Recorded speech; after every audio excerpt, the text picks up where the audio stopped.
बिल्लाहि मिनश्शैतानिर्रजीम बिस्मिल्लाहिर्रहमानिर्रहीम। सही बुखारी में है कि हज़रत मोहम्मद सल्लल्लाहु अलैहि वसल्लम ने सहाबा को बताया कि जब नमाज फ़र्ज़ हो गई तो फिर मुझे जन्नत की सैर कराई गई और मुझे जन्नत का हाल दिखाया गया। आपका गुज़र जन्नत की एक वादी से हुआ, उससे नहायत भीनी भीनी खुशबू आ रही थी और मुश्क से ज़्यादा खुशबूदार ठंडी हवा चल रही थी। हज़रत मोहम्मद सल्लल्लाहु अलैहि वसल्लम ने सहाबा को बताया कि मैं इसरा की रात इब्राहीम अलैहिस्सलाम से मिला और हज़रत इब्राहीम ने कहा कि अपनी उम्मत को मेरा सलाम देना और उनको बताना कि जन्नत की मिट्टी बड़ी ज़रखेज़ है और लेकिन बंजर है, लेकिन दरख्त किधर से लगेंगे? जब हम सुबहान अल्लाह, अल्लाहु अकबर और ला इलाहा इल्लल्लाह का वर्ड करेंगे तो इस हमारे ज़िक्र से जन्नत में दरख्त लगेंगे। हज़रत मोहम्मद सल्लल्लाहु अलैहि वसल्लम ने सहाबा को ये भी बताया कि जब मैं इसरा वल मिराज पर गया तो मैंने बड़ी अच्छी खुशबू महसूस की। तो मैंने जिब्राइल अलैहिस्सलाम से पूछा कि ये खुशबू किस चीज़ की है? तो जिब्राइल अलैहिस्सलाम ने बताया कि ये उस औरत की है जो फ़िरौन की बेटी के बाल बनाती थी और ये उसके बच्चों की है। हज़रत मोहम्मद सल्लल्लाहु अलैहि वसल्लम ने सहाबा को बताया कि मैंने जिब्राइल से पूछा कि ये क्या माजरा है? तो जिब्राइल अलैहिस्सलाम ने मुझे बताया कि ये जो औरत है ये फ़िरौन की बेटी के बाल बनाती थी और एक दिन वो उसके बाल बना रही थी तो कंघी गिर गई और जब उसने कंघी को उठाया तो उसने कहा बिस्मिल्लाह। तो लड़की ने कहा क्या क्या तुमने मेरे बाप का नाम लिया है? तो उस औरत ने कहा कि नहीं, मेरा और तुम्हारा और तुम्हारे बाप का खुदा अल्लाह है। लड़की ने कहा कि मैं अपने बाप को बताऊंगी जो तुमने कहा है। उस औरत ने कहा कि हाँ बता दो। और जब उस फ़िरौन की बेटी ने उससे अपने बाप को उस औरत के बारे में बताया तो उसने उसको बुलाया और उसने कहा कि क्या मैंने तुम्हें नहीं बताया था कि तुम्हारा खुदा कौन है? यानी कि जो फ़िरौन था वो लोगों को बताता था कि मैं तुम्हारा खुदा हूँ, लेकिन उस औरत ने कहा कि नहीं, तुम्हारा और मेरा खुदा अल्लाह है। फ़िरौन ने कहा कि अगर तुमने ये कहा तो फिर मैं तुम्हें आग में जला दूँगा। उस औरत ने कहा कि मैं अल्लाह के सिवा किसी से नहीं डरती। उसने फ़िरौन ने आग जलाई और उस औरत ने कहा कि मेरी तुम्हारे से एक इल्तिजा है कि मैं अपने बच्चों को खुद आग में फेंकना चाहती हूँ और जब हम जल जाएं तो हम सब को एक ही जगह पर दफन करना।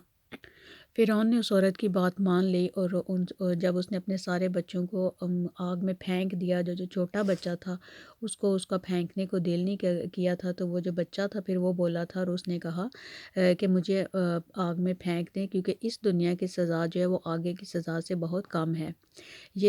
और ये जिब्राइल अलैहिस्सलाम ने बताया कि ये जो खुशबू है ये उस औरत की कब्र से जो है वो आ रही है। उसकी उस औरत की और उसके बच्चों की जो कब्र है ये खुशबू उधर से आ रही है। ये कहानी जो है ये हज़रत मोहम्मद सल्लल्लाहु अलैहि वसल्लम ने खुद सहाबा इकराम को बताई थी। फिर हज़रत मोहम्मद सल्लल्लाहु अलैहि वसल्लम ने मिराज के दौरान जहन्नम के दारोगा जो मालिक है उसको देखा। वो इंतहाई सख्त तबीयत का फ़रिश्ता है, उसके चेहरे पर गुस्सा और गज़ब रहता है। आप सल्लल्लाहु अलैहि वसल्लम जो हैं उनको जिब्राइल अलैहिस्सलाम ने बताया कि ये जहन्नम का दारोगा है और आप इसको सलाम करें, लेकिन जो ही आप उसको सलाम करने के लिए मुड़े हैं तो मालिक ने जो है वो ख़ुद आपको सलाम किया है। और इस पर नबी अकरम सल्लल्लाहु अलैहि वसल्लम ने जिब्राइल अलैहिस्सलाम से फ़रमाया कि ये क्या बात है कि मैं आसमान वालों में से जिससे भी मिला हूँ उसने मुस्कुराकर मेरा इस्तकबाल किया है मगर दरोगा जहन्नम ने मुस्कुराकर बात नहीं की। इस पर जिब्राइल अलैहिस्सलाम ने कहा कि ये जहन्नम का दरोगा है और जब से पैदा हुआ है आज तक कभी नहीं हंसा। अगर ये हंस सकता तो सिर्फ आप ही के लिए हंसता। हज़रत मोहम्मद सल्लल्लाहु अलैहि वसल्लम ने बदकारों का अंजाम देखा कि उनके सामने दस्तरख़्वान लगे हुए थे। इन दस्तरख़्वानों में कुछ में नहायत बेहतरीन भुना हुआ गोश्त था, कुछ में बिल्कुल सड़ा हुआ गोश्त था। वो इस बेहतरीन गोश्त को छोड़कर सड़ा हुआ बदबूदार गोश्त खा रहे थे और बेहतरीन गोश्त नहीं खा रहे थे। इनके बारे में जिब्राइल अलैहिस्सलाम ने आपको बताया ये आपकी उम्मत के वो लोग हैं जिनके पास पाक और हलाल औरतें थीं लेकिन उनको छोड़कर बदकार औरतों के पास जाते थे, या ये वो औरतें थीं जिनके खामन थे लेकिन वो उनको छोड़कर बदकार मर्दों के पास जाती थीं। आपको ऐसे आलमों का अंजाम भी दिखाया गया जो लोगों को वाज़ किया करते थे, खुद बेअमल थे। इनकी ज़ुबानें और होंठ लोहे की कैंचियों से काटे जा रहे थे और जैसे ही कट जाते थे फ़ौरन दोबारा बन जाते और फिर इसी तरह काटे जाने का अमल शुरू हो जाता, यानी उन्हें एक लम्हे के लिए भी मोहलत नहीं मिल रही थी। चुगलखोरों के नाखून तांबे के थे, वह उनसे अपने चेहरे और सीने नोच रहे थे। نبی کریم صلی اللہ علیہ وآلہ وسلم نے صحابہ کو یہ بھی بتایا کہ میں نے کچھ لوگ دیکھے جو ان کے ناک جو تھے وہ اونٹ کی طرح تھے، اور وہ آگ کے جو کوئلے تھے جہنم کی آگ کے ان کو کھا رہے تھے، اور مجھے جبرائیل علیہ السلام نے بتایا کہ یہ وہ لوگ ہیں جو یتیموں کا مال کھاتے تھے۔ حضرت محمد صلی اللہ علیہ وآلہ وسلم نے صحابہ کو یہ بھی بتایا کہ میں نے جب دجال کو دیکھا تھا، اس کی ایک آنکھ نہیں تھی، یعنی جو اس کی بائیں آنکھ تھی وہ بلوٹڈ تھی۔ اب یہ انہوں نے ایکسپلین نہیں کیا تھا کہ آیا وہ پتھر کی تھی یا نہیں تھی، لیکن انہوں نے کہا تھا کہ اس کی بائیں آنکھ جو ہے وہ نہیں تھی۔ اور حضرت محمد صلی اللہ علیہ وآلہ وسلم نے یہ بھی بتایا کہ میں نے قیامت کے بارے میں ادھر انبیاء سے بات ہوئی تھی، تو میں نے ابراہیم علیہ السلام سے پوچھا کہ آپ کچھ قیامت کے بارے میں بتائیں، تو انہوں نے کہا کہ مجھے اس کے بارے میں کچھ بھی علم نہیں ہے۔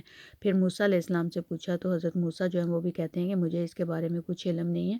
اور پھر حضرت محمد صلی اللہ علیہ وآلہ وسلم نے بتایا کہ پھر میں نے عیسیٰ علیہ السلام سے پوچھا، اور حضرت عیسیٰ علیہ السلام نے بتایا کہ اس کی ایک نشانی یہ ہے کہ میں واپس آؤں گا، اور اس وقت دجال بھی آئے گا اور میں اس کو قتل کروں گا۔ پھر یاجوج ماجوج آئیں گے اور وہ جدھر سے گزریں گے سارا پانی پی جائیں گے۔ پھر میں اللہ سے دعا کروں گا کہ اللہ ان کو ختم کر دے، اور پھر وہ اللہ کے حکم سے مر جائیں گے، اور ان کی جو جسم کی جو ان کی بدبو ہے وہ پوری دنیا میں پھیل جائے گی۔ اور پھر حضور پاک صلی اللہ علیہ وسلم نے صحابہ کو بتایا کہ حضرت عیسیٰ نے کہا کہ پھر میں دوبارہ اللہ تعالیٰ سے دعا کروں گا کہ اللہ ان کی جو جسم ہے جو جن میں بدبو پیدا ہوگی ہے ان کو ختم کر دیں، تو پھر اللہ کے حکم سے بارش آئے گی اور یہ ساری بدبو اور ان کے جو جسم ہے وہ ختم ہو جائیں گے۔ اور پھر حضرت عیسیٰ علیہ السلام نے حضور پاک صلی اللہ علیہ وسلم کو بتایا، اور پھر حضور پاک صلی اللہ علیہ وسلم نے صحابہ کو بتایا کہ حضرت عیسیٰ نے کہا کہ قیامت کا دن اس کے بعد کسی وقت بھی آ جائے گا، یعنی قیامت اس کے بعد کسی وقت بھی آ جائے گی۔ اور حضرت محمد صلی اللہ علیہ وآلہ وسلم نے کہا کہ ہاں جو کچھ مجھے عیسیٰ نے بتایا وہ ہمیں قرآن پاک سے بھی اس کا پتہ چلتا ہے۔ ابھی یہاں پہ علماء میں یہ اختلاف پایا جاتا ہے کہ معراج جو ہے وہ کس طرح ہوئی تھی، یعنی کہ جس روح گئی تھی یا جسم گیا تھا، لیکن اس کے بارے میں یہ ہے کہ ہمیں زیادہ تحقیق میں نہیں جانا چاہیے، صرف یہ ہمیں اس بات پہ یقین رکھنا چاہیے کہ حضور پاک صلی اللہ علیہ وآلہ وسلم جو ہے وہ معراج کے موقع پہ گئے تھے۔ اور پھر اس بارے میں بھی اختلاف پایا جاتا ہے کہ آپ نے اللہ تعالیٰ کو دیکھا یا نہیں، اس کے بارے میں بھی یہ ہے کہ ہمیں خاموشی اختیار کر لینی چاہیے، کیونکہ یہ ہمارے اعتقاد کا مسئلہ نہیں ہے، ورنہ ہم سے قیامت کے دن یہ بھی سوال کیا جائے گا کہ یہ علم الغیب ہے، اور اس کے بارے میں صرف ہمیں یقین کر لینا چاہیے کہ یہ واقعہ ہوا تھا، اور اس کی جو تفصیلات حضور پاک صلی اللہ علیہ وآلہ وسلم نے صحابہ اکرام کو دی تھیں وہ زیادہ انہوں نے ڈیٹیل سے نہیں دی تھی، لیکن کچھ کچھ حصے آپ نے صحابہ اکرام کو بتائے تھے جن کے بارے میں تفصیل ہمیں جو ہے صحیح بخاری اور صحیح مسلم میں ملتی ہیں۔